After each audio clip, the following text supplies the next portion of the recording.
In this episode, we visit San Gimignano, a 12th century medieval hill town in Tuscany, southwest of Florence, located in Italy.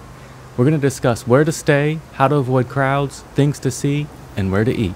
Let's get started.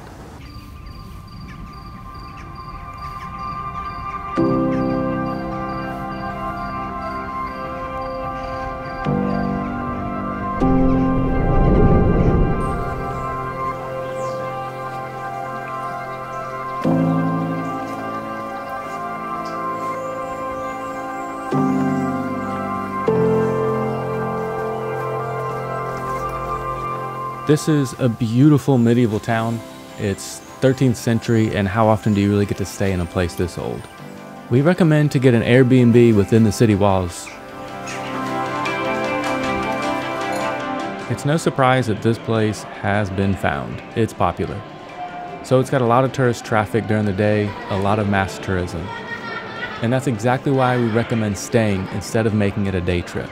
If you stay here, you have the mornings and evenings completely to yourself. When you walk around, there's literally no one around in the mornings.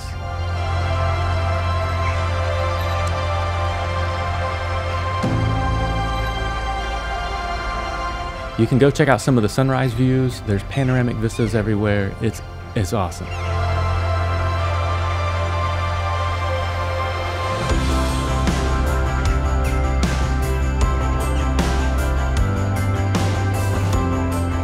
I know what you're thinking. I'm not a morning person. I'm not going to get up and do these things. Let me share a little secret. It's called coffee. Something we highly recommend and what we enjoy doing is making our own coffee while we're traveling. It keeps you in your routine and it gets you up to do some pretty cool things. So, coffee is the secret. If making your own coffee isn't your thing, then a place we went to was Bar Piazzetta. It was our favorite place to go for breakfast and lunch and coffee. You could sit there in the morning, sip on your coffee, and do some good people watching.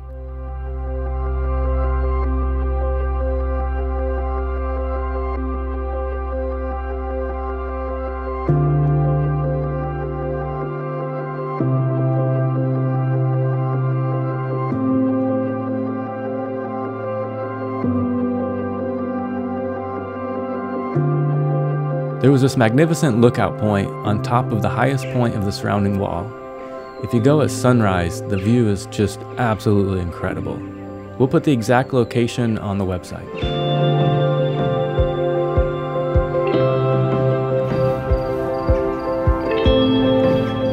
Another place you have to visit is Gelateria Dandoli. I'm not sure if I'm saying that right, but it's world champion gelato. They've won year after year after year, and it's pretty good.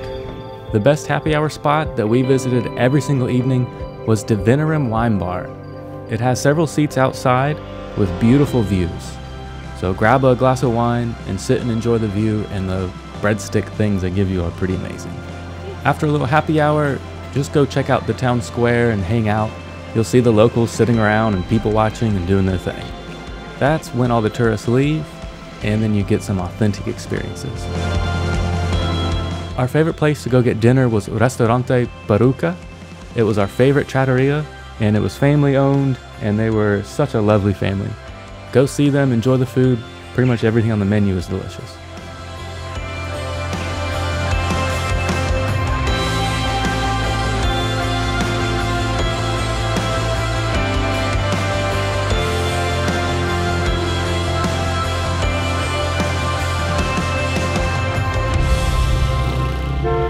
A huge thanks for sticking around. Traveling abroad takes a serious amount of planning, so we're putting together resources that, frankly, we wish we had. So hopefully this helps you. So what's next? A look behind the scenes. Packing lighter. How to dance in public. What do we film with? How to swim with sea turtles for free in Punta Cana. What plugs do I use? Public transportation in another country. Ordering fast food. See you in the next one.